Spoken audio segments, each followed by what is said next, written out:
Salut tout le monde, c'est David. Bienvenue à la croisée des chemins. Ça faisait quelques temps que j'avais pas fait de vidéo. Eh bien, tout simplement parce que je n'en avais pas le temps.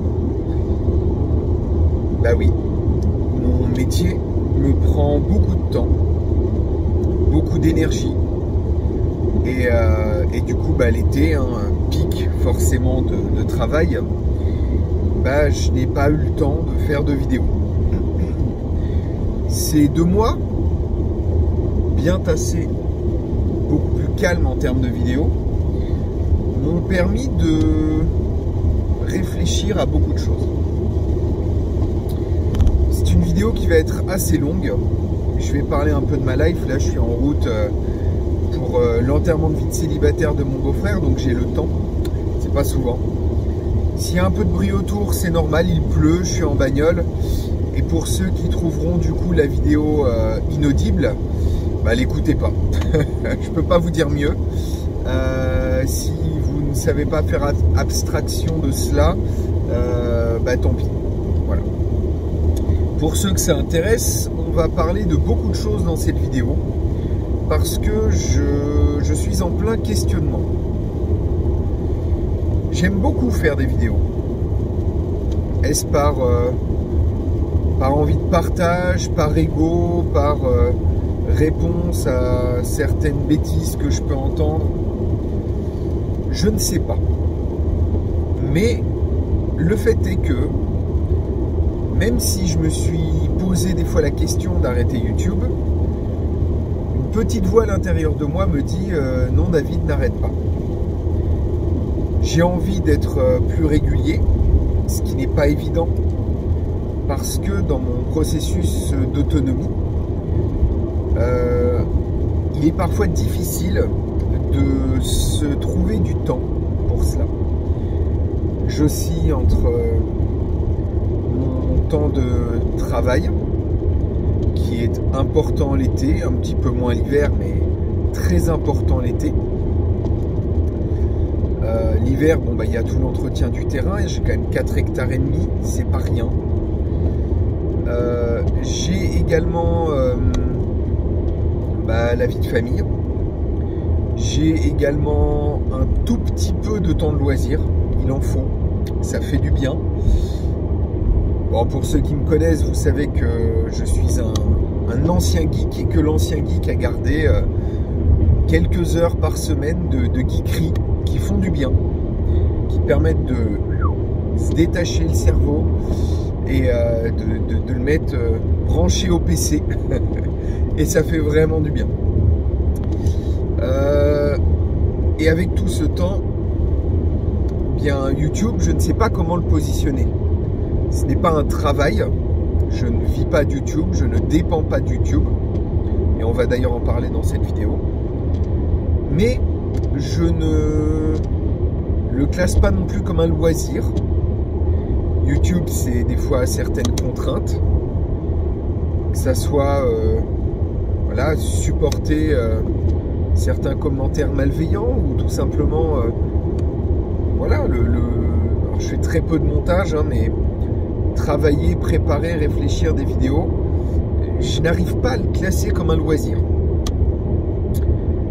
Mais j'ai envie de continuer à laisser, pas nécessairement à YouTube, on verra comment l'avenir évolue, mais tout du moins j'ai envie de laisser à mes vidéos, entre guillemets, ce défouloir ou cette confidence qu'est la vidéo YouTube. J'ai envie de lui laisser de la place. Et c'est pour ça que je réfléchis toujours, je me cherche. Vous avez apprécié les vidéos où je filme un peu sur mon terrain. Alors ça ne sera pas toujours sur mon terrain, ça sera parfois des vidéos sur ou quand je vais me promener, bref.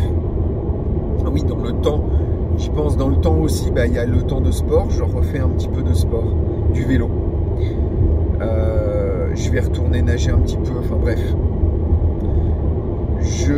Tout ça pour dire que YouTube continuera de garder une place, mais je m'en fous de la régularité, je m'en fous du nombre d'abonnés. et je reste sur ma conduite de supprimer ceux qui sont là juste pour le trolling et tout, et puis voilà. Bref, ce qui m'a aussi donné envie de continuer YouTube, c'est parce que alors ça va paraître très prétentieux, j'ai la sensation que l'autonomie est en train un peu de se perdre sur YouTube. Pas forcément dans le sens où vous l'entendez, il y a de plus en plus de chaînes qui parlent d'autonomie, mais paradoxalement, on voit toujours les mêmes chaînes qui reviennent. Est-ce les algorithmes ou... Voilà, ce que je vois, c'est que les mêmes discutent avec les mêmes, et puis ils font leur petit groupe entre eux, laissent peu d'ouverture aux nouveaux arrivants, et là je vais être un peu plus cash. Si jamais ce que je vais dire ne vous plaît pas, le bouton désabonner est très facilement trouvable. Si vous êtes un minimum ouvert à la discussion, ce sera avec grand plaisir d'en discuter si vous n'êtes pas d'accord. Si pour vous la discussion est impossible, que nous nous mettons d'accord sur notre désaccord et que vous désabonnez, c'était un plaisir. J'ai constaté récemment que des petits groupes s'étaient formés sur Internet et j'ai eu la chance d'approcher bon nombre de ces différents groupes. J'ai discuté, croisé certains gros youtubeurs, d'autres plus petits, comme moi, voire des très modestes. Mais j'ai la déception de voir que le faux semblant est devenu la norme. J'ai entendu certains youtubeurs en critiquer d'autres. Je ne citerai personne, hein. Peut-être que certains se reconnaîtront. Mais je les vois également, quand chacun d'entre eux sort une vidéo, être les premiers à commenter pour montrer leur bienveillance et ah là là là là. Alors vous savez que je suis pour la bienveillance, hein, mais je suis contre les faux semblants. Ça critique, mais pardonnez-moi l'expression, ça s'entresuce dans les commentaires. Et je trouve ça finalement assez pitoyable.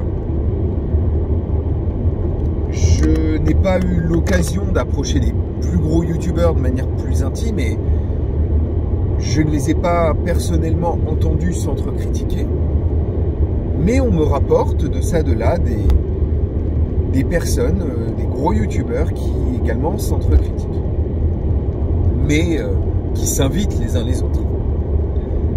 Et je trouve ça un petit peu dommage parce que finalement, dans cet univers de faux semblants, je préférerais qu'il y ait de vrais débats sur les désaccords, sur les différents points de vue. Le désaccord n'empêche pas le respect. Et le trolling également est de mise aujourd'hui. Et les insultes faciles, etc. Certains se reconnaîtront également. Moi, je préfère franchement lorsque la discussion est là, quitte même à s'engueuler, mais à ne pas rompre les liens entre les différentes personnes, et mais quitte à se critiquer ouvertement en face l'un l'autre si on n'est pas d'accord sur certains points. Bref, le monde autonomiste est devenu pourri. Pourquoi il l'est? Pour du pognon. Certains le font pour ça, le disent parfois ouvertement, c'est très bien. Des gens avec qui des fois j'ai été en désaccord et avec qui je le suis toujours disent ouvertement vouloir vivre de YouTube, ça aussi on va en parler. Cherchent par ce biais des sources de revenus. Et certains le font de manière totalement désintéressés. Alors quand je dis qu'il y en a qui le font pour le pognon, non, ils n'en gagnent pas, hein, concrètement, ou très très peu.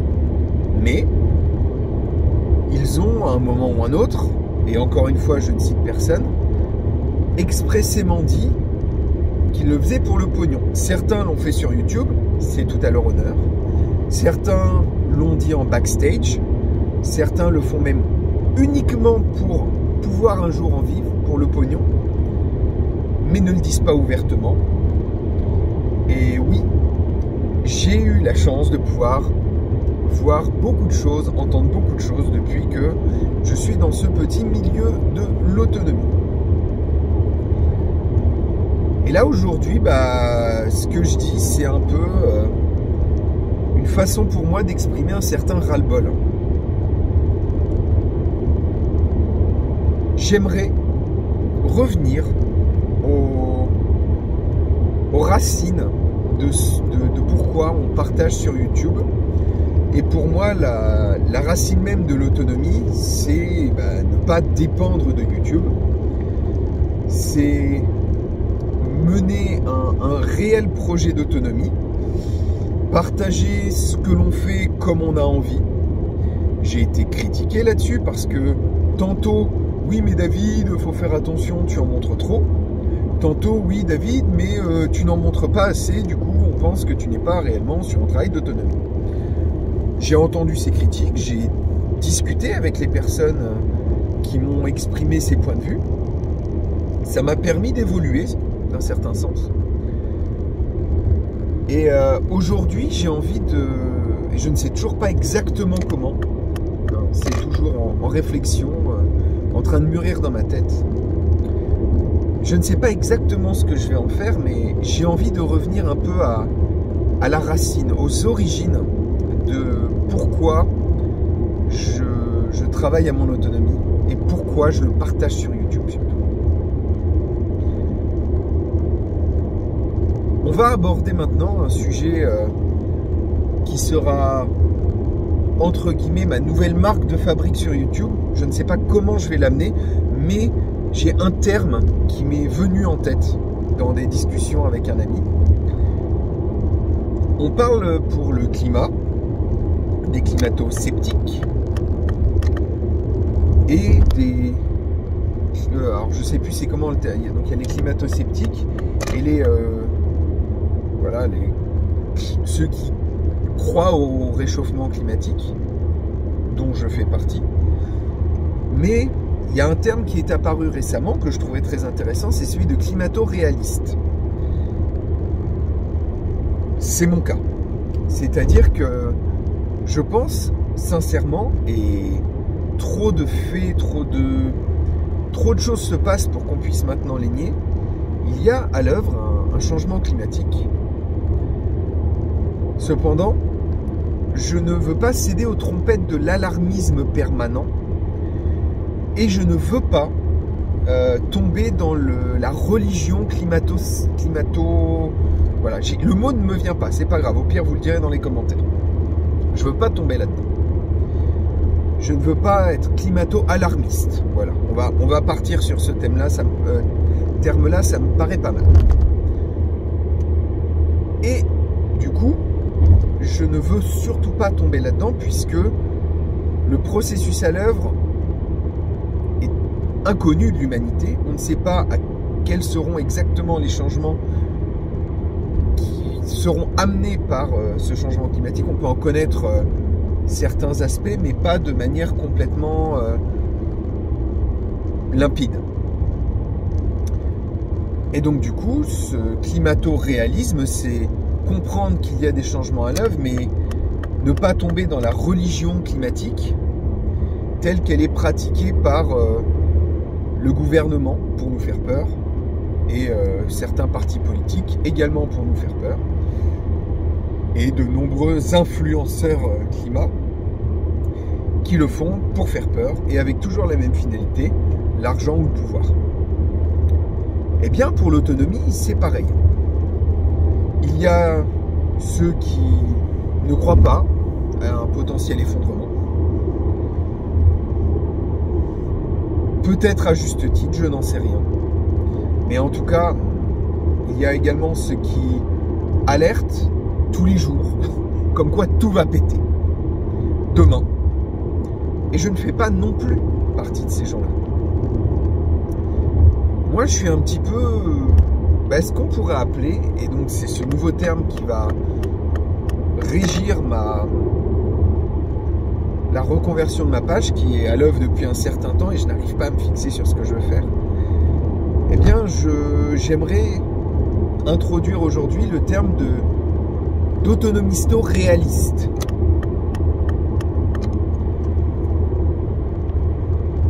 Je vois trop souvent ces dernières années des choses qui me font bondir de ma chaise, en l'occurrence de mon siège de véhicule, parce que j'entends tout et n'importe quoi. J'ai sûrement dit des conneries également, hein. Je pense que comme tout le monde, j'ai mon lot de contradictions et de conneries.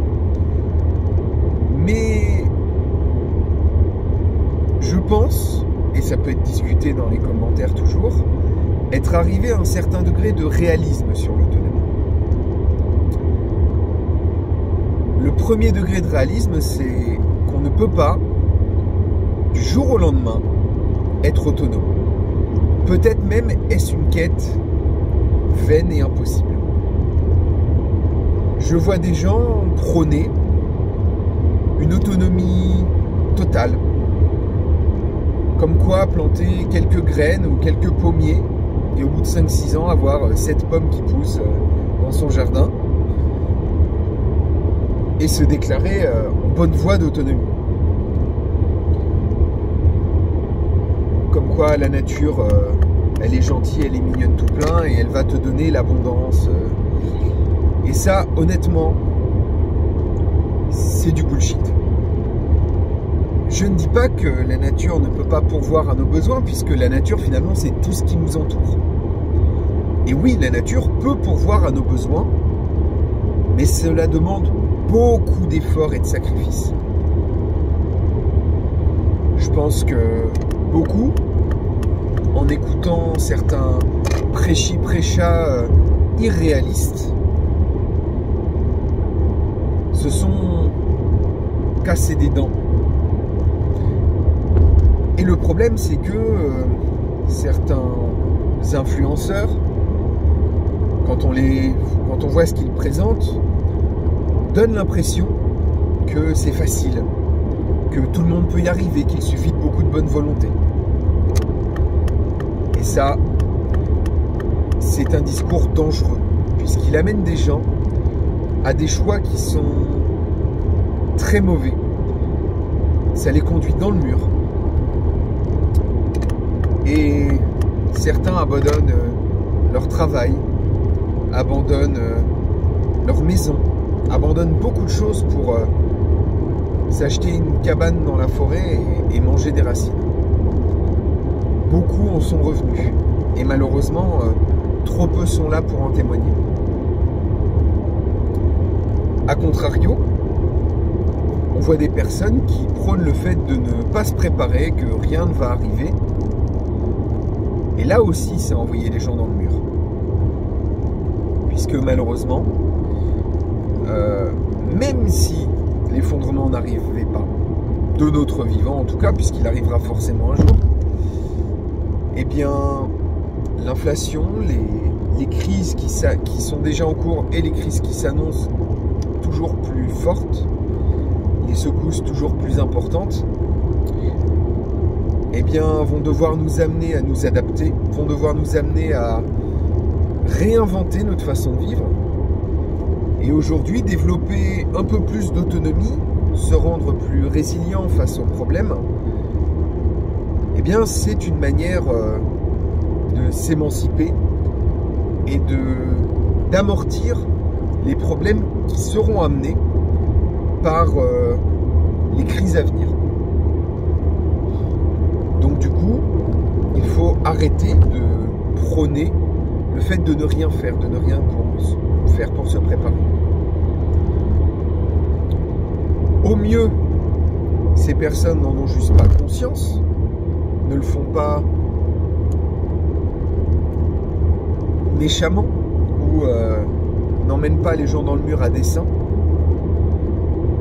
Mais il y a également des gens qui le font parce que eux-mêmes ne s'en sentent pas capables et c'est une façon pour eux d'empêcher les autres de se préparer également. Disons que c'est un peu ce côté si moi je ne le fais pas, il n'y a pas de raison que les autres le fassent. D'autres encore montrent une certaine forme d'autonomie sur YouTube en ne disant pas clairement que c'est YouTube qui les fait vivre. Et trop de personnes aujourd'hui, et il y en a beaucoup, veulent baser leur autonomie sur un modèle économique 100% basé sur YouTube. Et ça aussi, c'est très très très dangereux puisque très peu réussiront à en vivre ou alors vivoteront. Et cela au prix de gros efforts en termes de temps, en termes d'investissement. Et ceux qui réussissent et qui gagnent beaucoup d'argent, ou tout du moins qui gagnent bien leur vie grâce à cela, eh bien on devient feignant. Et si demain tout sur YouTube s'effondre, que vos revenus s'effondrent, vous êtes dans la merde. D'autres encore, et ça va se rapprocher un petit peu de ce vers quoi je voulais tendre également, créer une entreprise qu'ils promeuvent sur YouTube, donc leur revenu ne dépend pas directement de YouTube, mais indirectement, ils sont dépendants de la clientèle qu'ils attirent grâce à YouTube. Sauf que si demain leur image est écornée, ou que leur chaîne s'arrête et qu'elle est strikée, ou que YouTube s'arrête pour une raison ou une autre, bah leur modèle économique, il est fini. Et c'est là que j'en reviens au climato-réalisme. Non, avant je vais reparler d'une dernière chose. Il y a également ceux qui créent une entreprise grâce à YouTube, qui n'en tirent aucun revenu et qui se rendent compte au bout de X années que ça serait bien de démarrer l'autonomie par une entreprise viable, voire même il y en a qui ne créent pas d'entreprise et qui se rendent compte également au bout d'un certain temps que ce qu'ils ont fait n'est pas viable, qu'ils ont négligé la partie création d'entreprise pour leur autonomie. Ou alors il y a ceux également qui